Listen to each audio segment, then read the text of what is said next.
Welcome back, everybody, to Inspector Toolbelt Talk. Today we have on a guest, Kari Cheek. How are you, I'm Kari? doing great. How are you doing, Ian? I'm doing fantastic. I'm really happy to have you on. I've actually kind of been watching you on the Facebook forums and stuff, and I'm like, oh, hey, somebody's selling a website template. I'm like, that's cool. And then I started looking into you. I'm like, wow, you've been around the industry for 9 years, and you look like somebody that I wanted to talk to, and actually to talk about our subject today. But before we get into our subject of basically how to become a successful female home inspector, tell us a little bit about yourself, and maybe that'll help everybody understand why I was so intrigued to have you on the show today. Well, for sure. Well, I'll go back starting at the beginning. I won't take too long, but I grew up in a really little town in Kentucky. It's kind of the equivalent of Mayberry, to be honest with you. I grew up with four brothers, no sisters, and we were homeschooled. That's kind of a unique thing about me. So I always, Oh, wait. You were yeah, homeschooled? I was homeschooled all except for Hey, my so sophomore. was I. No, you're kidding. I were be homeschooled. Yeah, yeah. That is awesome, Ian. That's a joke between me and my brothers, but Well, kindred spirits, I think. Yeah, that's hilarious. Do you ever have people commenting when they are talking to you and they find that out and they say, "You were homeschooled? I couldn't tell." yeah, I know. It's just like you were hit by a bus. I couldn't tell. Well, it's funny. I never got past the ninth grade. Long story that I won't get into. But yeah, homeschooled for what was it, six to till I stopped. Yeah. Gotcha. I So was all the way, you made it all the way, obviously. well, all except for my sophomore and junior year. I went to a local high school here in central Kentucky, and then I actually went back to homeschool for my senior year. I couldn't take it. So yeah, that is really cool. But that's growing up with boys, and the fact that I was homeschooled, they were really the biggest influences on me. And I think the reason I mention that is I think that's one of the things where I've been really comfortable just with men and guys, my whole life. So I feel like that helps to contribute to kind of what I'm doing now. But yeah, I went to the University of Kentucky, which is local to me. I went to UK. I have a bachelor's degree in English. I floundered for a couple years with what to do after college.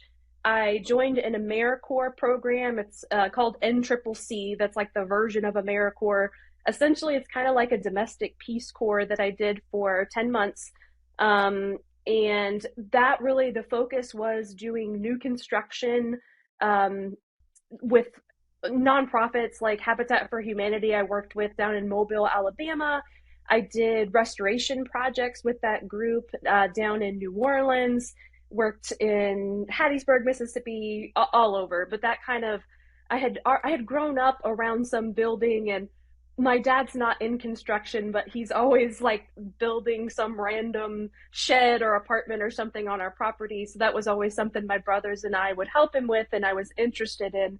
But when I got into AmeriCorps, I had some kind of more like formal training and experience, and kind of really got into the nitty gritty and realized, like, man, like this is really fun. I really love this. Um, the other aspect of being in that program is when I got out, like when you graduate from those, you really don't make any money at all while you're in them. But if you finish, then you get, it was an over like a $5,200 grant basically that was for education. And I had, at that point, I had already gone to college. I worked my way through college. I worked over 40 hours a week in multiple jobs.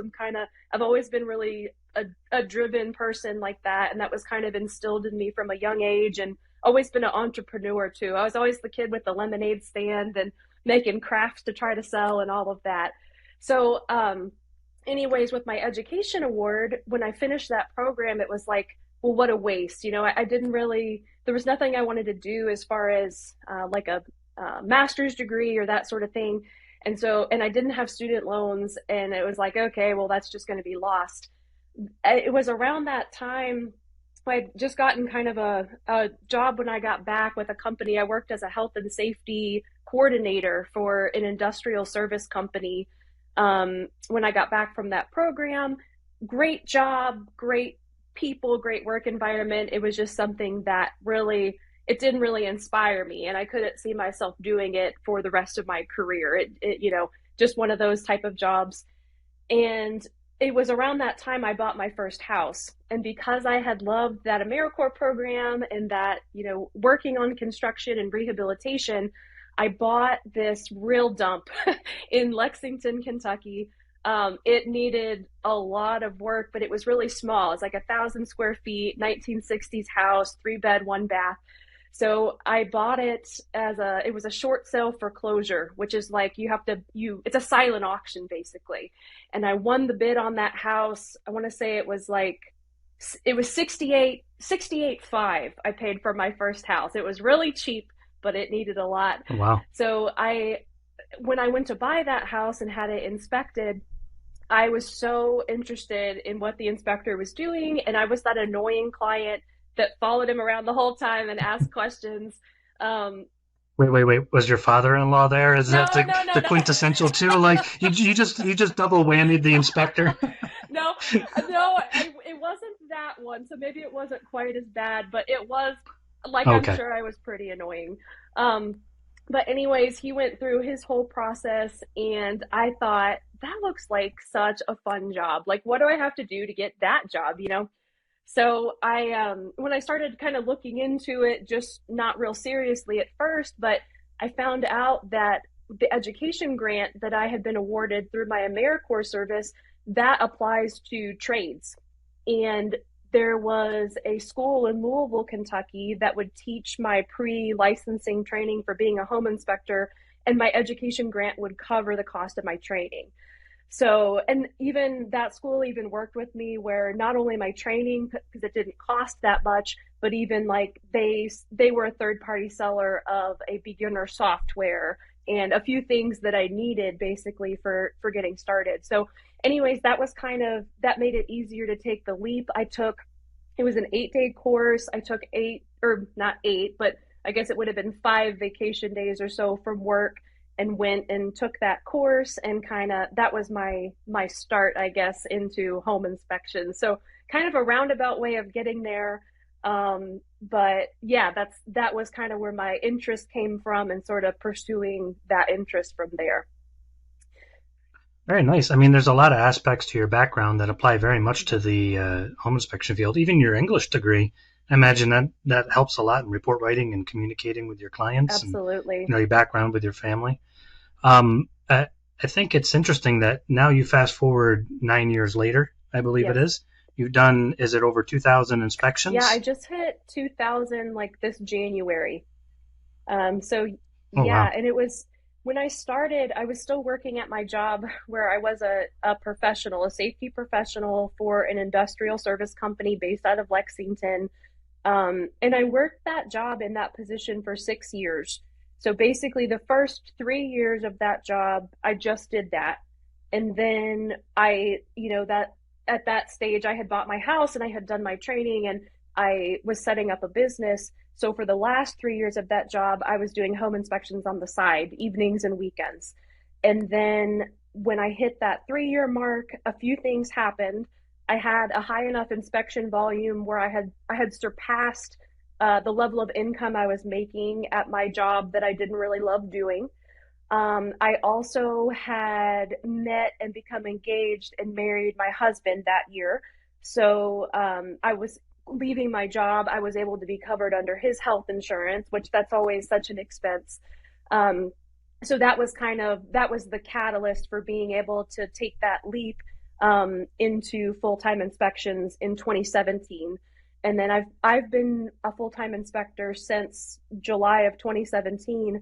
And my husband actually, because we met at that prior job I was talking about in industrial service, and he was actually able to leave that job, and he came on board and is basically my assistant and an employee of Rosie Home Inspections. All that'll be 4 years ago this August. So now it's something that we have the life that we love. We have a like kind of our dream house that we live in, and we're able to work together every day, which we really love, and can make our own schedule and all that stuff. So we're at a really good point right now for both of us. Man, that's a beautiful story. And I'm just kind of being a business guy. I'm doing the numbers in my head. doing inspections part-time up until about 2017.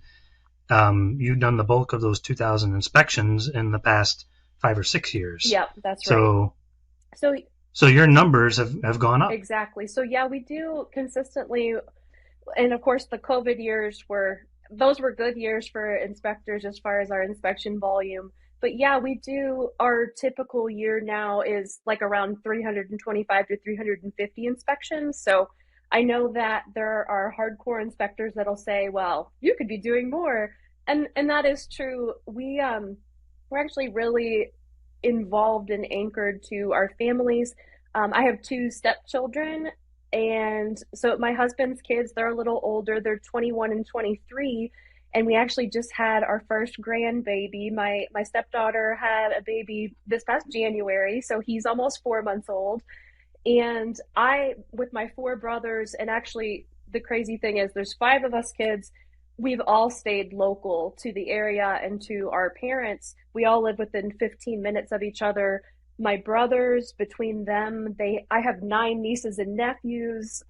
With there's another one coming in June, and so we're really, really connected with our families, and helping out where we can and just getting together. And that's something that's really, really important to us and that we value. So even though there's more things we could be doing, as far as we could do more inspections, but we made a personal decision for ourselves years ago of that wasn't our priority. We want to work, and we want to make a good living, and we want to be able to provide for ourselves and our family, but we want to be able to do it, over the course of a Monday through Friday schedule. We don't work weekends. We don't work in the evenings. So working together, we can get through inspections fairly quickly. So our typical day looks like we start an inspection at 9, meet with clients at 11. We start an inspections at 1, meet with clients at 3. We're usually home by 4 p.m. every day with all of our paperwork and everything finished. So that was always our priority and something that we decided early on. So if I could high five you right now, I would, because one of the biggest mistakes I ever made in business was working too much because I could, because the volume was there and I took it. And I tell inspectors all the time, don't do Yes. that. You work to live, not live to work. If you live to work, one day, especially if you have a slow season or something, it dries up and you just have this weird emptiness, and your family isn't always going to be there if you're working all the time and now you're not, and you're like, hey, no, I'm ready for you, and maybe they're Yeah. not. So that's a beautiful thing. So there's my little soapbox speech on top of yours. But my wife always tells me that I'm awkward around women because I didn't have sisters growing up. It was all brothers, and now I have a wife and a daughter. And so forgive me if I'm awkward when I say this, but you don't look old enough to have a grandmother or to be a grandmother. Like, I'm not going to ask you your age because I know that much, but you look way too young to be a grandma. Does that feel weird? It's not weird. I actually love it. My husband is 10 years older than me. I just turned 37. I'll tell you that, Ian. I'm not ashamed. But yeah, my husband is 10 years older than me. And so it makes a little more sense when you know that, because I'm not quite old enough to have had my daughter, my stepdaughter. But it's super cool to be a grandma and be super young. I go by Mima. I always tell him that Mima loves him, so he knows who I am. But I have lots of energy, and I feel like I can be the cool Mima. So no, to me, it's funny when I tell people that, but for me, it's not awkward. It's really exciting, and it makes me really happy. Okay, cool. And I can tell you had brothers because then I'm asking you weird questions and you answer it with Yep. no problem. So cool. But let's delve into the subject a little bit because I've never been a female home inspector, so I don't know the answers to any of these questions. But starting, running, and becoming successful as a home inspection business in general has its difficulties and challenges. As a matter of fact, our industry has a low success rate, and I hate saying that, but it's true. High failure rate. Approximately 80% of home inspection businesses will fail within the first 2 years. And let's be honest, it's a male dominated industry. I would guess 95+% of home inspection companies are men. Single inspector firms or a couple of guys. But just an interesting little factoid: one of the top five or top six home inspection companies in the country is women run. It's run by a woman, started, run, and grown to be one of the biggest inspection companies. I mean, not even just in this country. That means it's in the world. So it's definitely possible. But did you have any challenges starting out? Let's break it into two parts: starting and then growing. Did you have any trouble starting your company as a woman? Yeah, absolutely. And I'll preface this, Ian, with saying that, and I think you just said it beautifully. Ho Becoming a home inspector, it doesn't matter who you are, is challenging. And I Yeah. don't, we all have our own paths to getting started and growing and everything. We all have different journeys. So it's hard for me to necessarily compare that to a male inspector. But I can speculate. I do think that I think that every inspector has obstacles. I think that female inspectors, it's likely that we have one extra obstacle because it can be very, very difficult, and it is in the beginning, to be taken seriously. Um I think when any inspector starts, like if you kind of look the part, if you look like, especially if you're going and introducing yourselves to agents, like let's say, because that's a big part is, meeting agents, handing out your business card, letting people know you exist as a business. And I think if you are a male inspector, and I'll even go one step further and say a white male inspector, because that's the majority. I think that you start out with a certain amount of credibility, like say you're in the middle. And then if you can prove that you have great inspection knowledge and great communication skills, then you can move up from there. I think that for women and probably even other racial minorities, um, I think that you don't start in the middle with having just, if you don't look the part. So I think you start lower. And then I think that if you can prove your inspection knowledge and your communication skills, then you can move up to the starting point of where somebody that looks the part would normally be. And I could be wrong about that, but that's definitely the impression I get. And there's definitely those obstacles. And that's not something, I think it probably is harder to make a start and to get your foot in the door to even get those, like that initial word of mouth going of your company existence. But I will say it's also just a fight every day. Um, I think I remember in college I took a communications course, and I remember learning kind of the psychology of how our brains will organize things, and specifically I want to like talk about people and types of people. And so it's human nature that we have like filing systems in our brains where we are filing away all the data of things that we learn from birth to the point that we're at. And so when we see something over and over in patterns, well, then you can make an assumption. So if, and I'll use home, we're talking about home inspectors. So if the home inspectors that I see and that I meet in my life, if those people are white men, then when I see an inspector that's a white man, well, I don't have to learn everything about him to understand where he's coming from and his capabilities, because my brain recognizes like, oh, I've seen that before. So now I can judge that book by its cover, and I can kind of go back to that filing system in my brain, and I can give him the same credibility that I've applied to people that I've met before him. So I think whenever you are a minority, like in a career path like this, I think that that's the challenge is recognizing that when people see you, you don't fit that pattern that they're used to, and so like their brain kind of short circuits, and they're trying to figure out like I don't understand. I'm like, this does not compute with the filing system that I have. So, and that's not a criticism of when people see me and make an assumption about me that isn't true. That's not a criticism, because that is human nature. That is the way our brains are hardwired, designed to work. So we're not overwhelmed with anxiety every time we step out the door. We have to have a way to process that information, or like if you think of it in terms of a website, to have that like caching installed so that we're not having to relearn everything every time we walk out the door. And I do the same thing.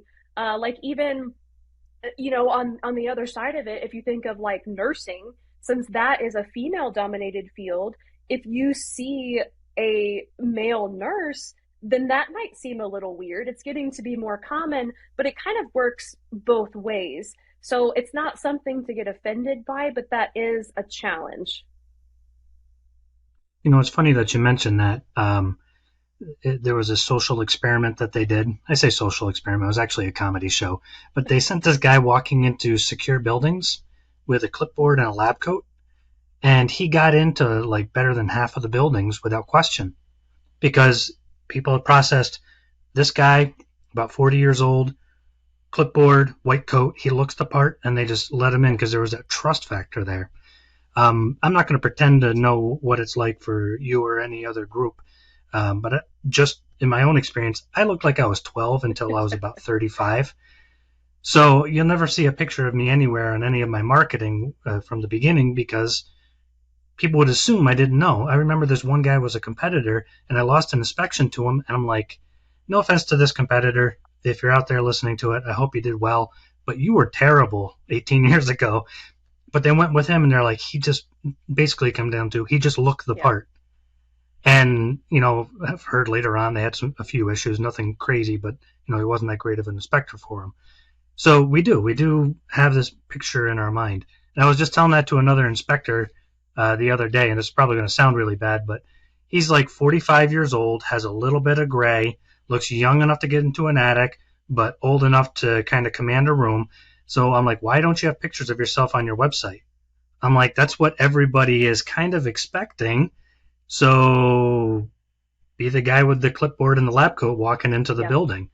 But now you don't have that Right. advantage as a woman. So how did you how did you work around that? Because you obviously did, and in a relatively short period of time. I think it's probably my persistence. I think I have my husband has kind of told me this because I wasn't super self-aware about it until he, kind of saw it in me, and we've talked about this, but I have something inside of me that is just it's just a drive that keeps going and going and going and going for whatever I decide to do. And I have a lot of interests. I'm kind of one of those people that feels slighted by the fact that I only have one life to live because there's so many things to do, there's so many things to experience. Um, and when I set my mind to something, typically like it has to be something that I'm interested in, and then I just have this wheel in me, like a hamster running in that wheel. And I guess it's probably stems back to my childhood. And I was raised in a really, really religious, a Christian background. My dad is actually a Methodist pastor, and I think that it might be that I don't know if you're religious or have any like a Christian background, Ian, but there's a Bible verse that is whatever you do, work at it with all your heart as if you were working for the Lord, not for man, because you know you will receive an inheritance from the Lord as a reward. And I don't I my spiritual beliefs have changed in a lot of ways since when I was a kid, but those were the types of building blocks that kind of made the foundation for who I am. Um my parents, they made a decision when we were kids of my dad always worked and my mom stayed home to run the household and to homeschool us, and they had a lot of there was a lot of budgeting that had to be done. We always had what we needed, but my mom could really run a house on very, very, very small budget, and there wasn't really much left over. And so what I talked about, I've been an entrepreneur my whole life. That's just in me. I have this drive where it's like I just take hold of something and I push, push, push, push, push to make it happen. And I don't need outside validation. I like compliments like anybody else. I like being recognized for my achievements, but I don't need them in order to keep that drive going and to keep my passion going. I never have, and it's just a feeling that I get. Like I'm somebody that has a really hard time sitting still or even relaxing or telling myself that it's okay to take a break. Because even if I sit down, in the evening to like watch TV, I'm like, if I'm sitting there without my laptop, I'm like, oh, I just feel like there's something pushing on me. Like, I just shouldn't, there should be something that I'm working on now to make my business better. Or, something. I like to crochet. I like crafts. I crochet. So it's like I should be working on a blanket for whatever new niece or nephew was just born, or now my grandson. Um, Even when I got to the point when my husband came on with me. So, before that, I was kind of the typical inspector who was working from 7 a.m. in the morning until 11 p.m. at night. Once he came on with me and we added more structure and more systems into our business and kind of cut down on so much time, I took up a hobby with my mom of like, I had always wanted to try pottery. And so we went full bore into making pottery. And now my husband and I have built a pottery studio in our basement. And so there's just something in me that never stops. I feel lazy if I am not doing something or thinking about something. So I think that is probably a really important aspect for anyone who, if you're in a career path that maybe you do have one or more than one additional obstacles than the average person who gets into that career path, I think you probably do need something in you that drives you, because if you are just depending on outside validation, I think you'd probably get too discouraged and quit before you really gave yourself a chance to succeed. I think, and not to be a reductionist about what you said, but tenacity comes to mind, a type A personality. I think a lot of our listeners can relate to that, because those of us who have been in the industry for a long time, we don't like. I love to work. Me too. Like I like to, yeah. I feel good after I work. Like I'm.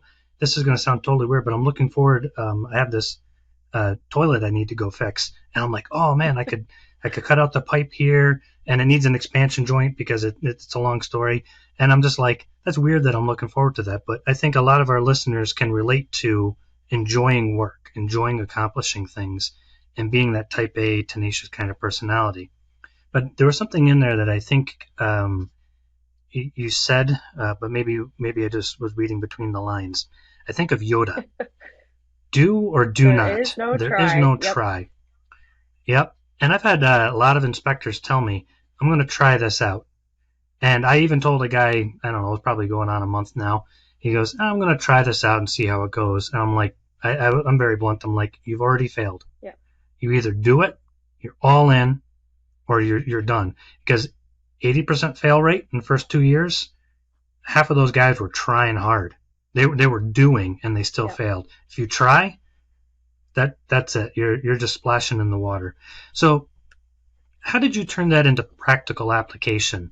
Like, did you target a specific type of agent to market to, or go to clients directly, or like how did you turn your tenacity and even your disadvantage into an advantage? Well, yeah, I think I well, one thing I did in the beginning, like my big fancy marketing strategy, was my mom has a small soap making business. She makes this really great soap that's great for your skin, and it's made out of goat milk, and it's packaged really cute. She packages it in fabric, and it's like this great thing locally. Everybody loves it. And so my first thing was a collaboration with my mom is always my cheerleader. I think part of me being confident enough to just like, I'm interested in home inspections, so I'm going to go for it, is that I was raised, my mom's father raised her in this way and she raised me in this way of like, there are no boundaries. Figure out what you like and what you want to do and go get it. And not only was that something that my parents, they, instilled in me, that was good and that was what I needed to do, was find my passions and work hard for them. But my mom, in the beginning of my home inspection business, because it's still a hard thing. I really, the job that I had with the industrial company, it was good and it paid good and I was good at it. Um, but when I said I wanted to pursue this, there was nothing that they said to discourage me from it. And my mom was my biggest cheerleader, and we had a collaboration where she made these soaps and she made special labels for them that had all of her normal info. But she put my Rosie Home Inspections logo, which is, it looks different than it does now. I've had it professionally designed now. It used to be me with my Rosie the Riveter arm up, because that's where the Rosie Home Inspections come from. My company theme is Rosie the Riveter, because I felt like, let's embrace this female tenacity and hard work. And so she made these special things, and then I took a day or two off of work first getting started because I had business cards made through Vistaprint, and she and I drove around. I had made a list ahead of time. I didn't have anything specific where I was like targeting certain offices. I basically just made a list from looking online of what are real estate offices like in my vicinity. And I made a list of the places and the addresses, made up little bags that had those bars of soap and cards in them, that looked cute, a nice little bag with paper in it. And then she and I drove around, and I was always the face. I would go in by myself, but we would drive and she would wait in the car so we wouldn't have to park, go in quickly. And a lot of times, for anybody who's ever done that, it's horrible. Like, it's so, especially when you're first doing it, because Yeah. you don't really believe in yourself yet. Like, I had done the training and I had studied and studied and studied to pass that national exam with that giant textbook. I had inspected all of my friends and family members' houses, but you still, when you walk into those offices, you don't 100% believe in yourself yet. And you, you're not even talking, you're talking to the receptionist. So it really doesn't even matter that much when you first go in, usually, but it's such a nerve wracking experience. I'm an introvert. I can I can speak confidently, I can get up in front of groups of people, but I draw my energy from being by myself and being small. That's just me. So these are like very high anxiety situations for me, but we went over 2 days and hit like I don't know, probably 25 or 30 offices or something like that, and each one is hard, introducing myself and giving cards. And so that was kind of the first step. I would follow up at some of those offices, but part of it too is just kind of being lucky of like, if they have your card and they know your business exists, what I found was you couldn't get your foot in the door until their inspector they normally used was really busy and slammed, like in the spring market. And then it's just like, oh, they're out of options and they have this deadline. And so, hey, who was that girl that dropped off that card? So my first 2 years, and again, I was working a full-time job, so even my inspection appointments, like I worked a 9 to 5, so my inspection slots would start at 6 p.m. and end at 9 p.m., or I'd be working Saturdays. So that was the availability I could offer. um, which actually the weekend availability is good too. I think that helps when you're new, because agents a lot of times get into a pinch and you got to work Saturdays or Sundays. So my first 2 years, my first year was like a handful of inspections, like maybe like 4 inspections. My second year was still really low. I think I probably did like 20 inspections my second year.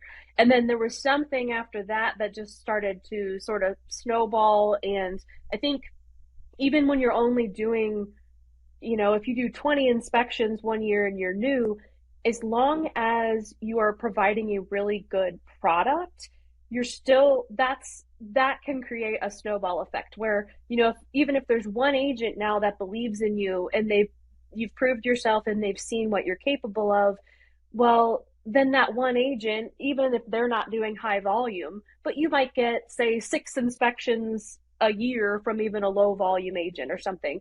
And then often too, you get, like, I found that if you send out notifications after inspections to the listing agent as well and say, thank you so much for allowing me to inspect this listing, well, now you've connected with another agent. They haven't necessarily seen your work, but they know that someone else believes in you enough to hire you. So some of those things, like once you start to get in that cycle, then you can start to, like, all of a sudden, year three, I had a much higher volume. And I was getting really busy at that point because there was enough agents that knew me and had seen the quality of my work that now I was starting to get a reputation. There's a lot to unpack there and a lot of gold nuggets. The first thing I kind of noticed that you said is that you were lucky. So I've actually heard other people say that. I'm going to actually um, just take issue with that because it wasn't luck. You created opportunity because of your tenacity. So you were there. You made sure you were there so that when the opportunity arose, you were next in line. So a lot of people forget that in general in the inspection industry, let alone maybe a female inspector, is that sometimes we go in, we talk to agents, and nothing comes of it. We don't go and plant a seed, come out the next day and nothing's growing, so we kick the dirt and walk away and forget it. The seed was planted. You created an opportunity for something to grow.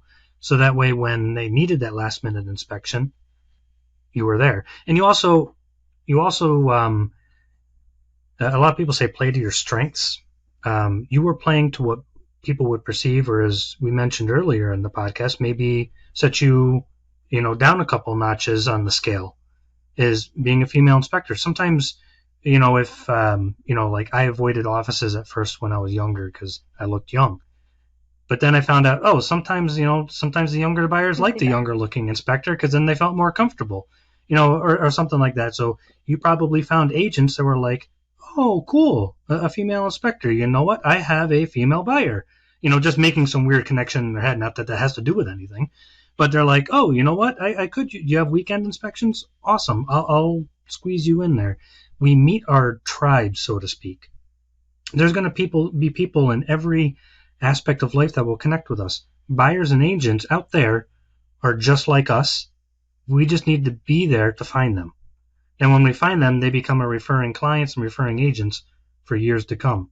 So I like how you played to a quote unquote perceived weakness, but then you also created opportunity. That wasn't luck. That was straight up you. You were creating opportunity. You were standing in line, ready and waiting. The other thing I noticed you said is you viewed 20 inspections your second year as a win. That is beautiful. A lot of people don't know this about me.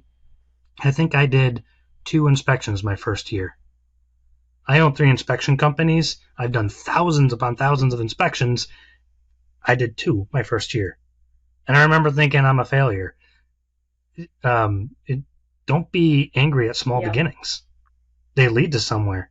So your tenacity, I'm going to keep doing this, led you to push through those barriers. So anybody out there listening, female, male, you know, think about that. If you're struggling right now and you're like, I've only done 2 inspections last month, or if you did 2 inspections last month, you did the same number as me as my first year.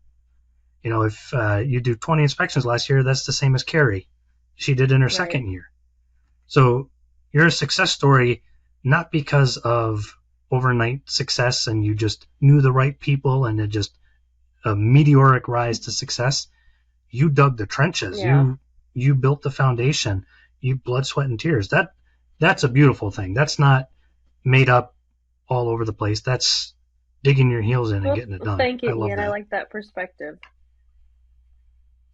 Well, and it's true because there's always going to be that one weirdo in our market that's like they started and then 6 months from now they're like, I'm on my 500th Yeah. inspection this year. And it's like, okay, shut up, dude. It's like those are the rarities, and I don't know how much of it's true or how much of it's blowing smoke, but that's not how things happen typically.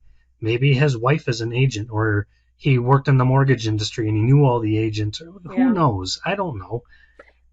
That's real life. What I you think described. sometimes too, the slow start can give you an advantage in that you can improve the quality of your work with every inspection you do without having um like as much pressure, because you can improve that process as you go without like having to churn out 2 inspections a day. So by the time you do get to where you're doing a higher volume, it's a really polished product. Yeah, and And that's really important for any home inspector to have a polished product. And sometimes a meteoric rise just means a mediocre Right. inspection service. I'm not saying always, but you have time to clean up and refine and make things better. But I do want to make sure that we emphasize that point that you didn't hide that you were a female inspector. You I didn't thought about hide it. it. You so the tale of two female inspectors. There was this one female inspector we were working with. She was super good, and I really wanted her to succeed, but she really didn't want to, in her words, make things too girly. She goes, "People don't want a female inspector." And I'm like, uh, just work that you are a female inspector because you are. It's like why hide that? So then all you're doing is creating a false pretense, and then you show up and people are like, "Oh, this isn't what I was expecting," and then somebody else could have been like, "Oh, I would love to have a female inspector that knows Yeah. what she's doing." You're just avoiding opportunity. She ended up not making it, whereas you took the opposite course. Here I am. Well, Let's and do even this. that, so I did decide because I think with any marketing, you kind of have to deal in extremes. So when I was first getting my license, I was told by like the guy that was teaching my pre-licensing course in Louisville, he let me know when I went through that course that when I got my license, I would be one of three female home inspectors in the state of Kentucky at that point in time. And we've added a few more Oh since wow. then, but 9 years ago that was true. And so that when he told me that, that's when I seriously considered. I thought, okay, I have two options. I can either like go by my initials so that people don't know who that I am a woman, like hide that fact, just kind of try to blend in basically. And it sounds like this the other woman that was kind of her strategy. I seriously considered that strategy because it is that it's going to be a big hill to climb because if you're entering a field where you look different from everybody else.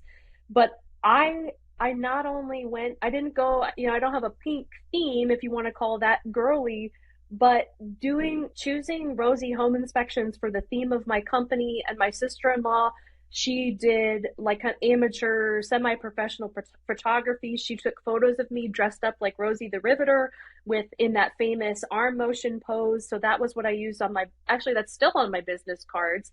That's what I used for my marketing. That was my logo. I made magnets for the side of my car. um I think it's still on your yeah. website too. Rosie and Yep. RosieHomeInspections.com. Yeah, exactly. You can still see the pictures of me. The logo itself now is the words in the word Rosie, the O has the famous Rosie the Riveter bandana wrapped around the O. So you can still kind of get that theme and the color scheme. But that was a really conscious decision I made of I either need to go one way or the other. So if I'm going to promote myself that I am female. I'm not a female home inspector. I am a home inspector and I'm female. Then I need to embrace that and say, look, I'm proud of this. I am happy to be here. And that whole theme kind of embodied how I felt about everything. If I had confidence going in, I know I look different from everybody else, but like I am powerful and I am making a difference. So that was kind of my whole thing behind Rosie Home Inspections. And people say all the time, they don't realize my name is Kari. A lot of people, even agents I've worked for years, will call me Rosie, and then they'll catch themselves and they'll say, "Oh, sorry, I mean Kari." I'll say, "No, to be honest with you, I'm flattered. I respond to either name. I am flattered when people call me Rosie because to me, that's not just me. That represents women who have stepped up into roles that aren't traditional for them and been strong in those roles and made a difference. And it tells me that like my marketing worked. Like I don't care that you Yeah, don't remember my name is Kari. The fact that you know that I am Rosie. People talk about Rosie. To me, I feel like that is success in that marketing campaign. yeah, and I have no social commentary on stuff, but I hate social constructs in general. I think most of them are Yes. arbitrary. Like a lot of times people say, "Oh, sewing's a woman's job." Most people don't realize a couple hundred years ago it was actually a man's job. And I forget, was it World War I? I think maybe changed that, or maybe one of Mm. the wars before that. And then it switched. Now it's a woman's job. Oh, social construct. I'm like, all right, that seems pretty arbitrary. My daughter, I've had her using nail guns and everything since she's 5 years old. I don't know, maybe if there's any child labor laws, Have to lawyers scratch listening that. to this, yeah, exactly. She worked under the appropriate amount of time. I'm just kidding. But it's like what does that have to do with anything? If somebody's capable of something, so I think most social constructs are pretty arbitrary. But it seems like you've pushed through those and not only just done well, but have been very successful. You've built a successful business. You're also selling your website theme to other inspectors, and you can see it again at And it's rosiehomeinspections.com. actually, Ian, I And actually, myself and another female home inspector in Kentucky, with that template, actually, we have created a side business that's called Next Level Inspector Services. That site is nextlevelinspectorservices.com. And that's actually where I'm selling that website template. We have we have different products where like lunch and learn, PowerPoint presentations, things like that, where our idea was the stuff that we use in our own businesses that has helped us to grow, like other inspectors could benefit from that too. And so that was kind of our theory and our reason behind starting that as a side gig of like, we have all this information already, let's make it into templates so that other people can benefit from it too. awesome. Well, Carrie, you've been a fantastic help today. We could go on all day talking about what you've done and what you are continuing to do to grow your business. But I tell you what, it's a great conversation. Thank you so much for being on. And again, look Carrie up. We'll put the links in the transcript of this podcast. But Carrie or Rosie, thank you so Thanks much for for being having on. me, Ian. I've really enjoyed it.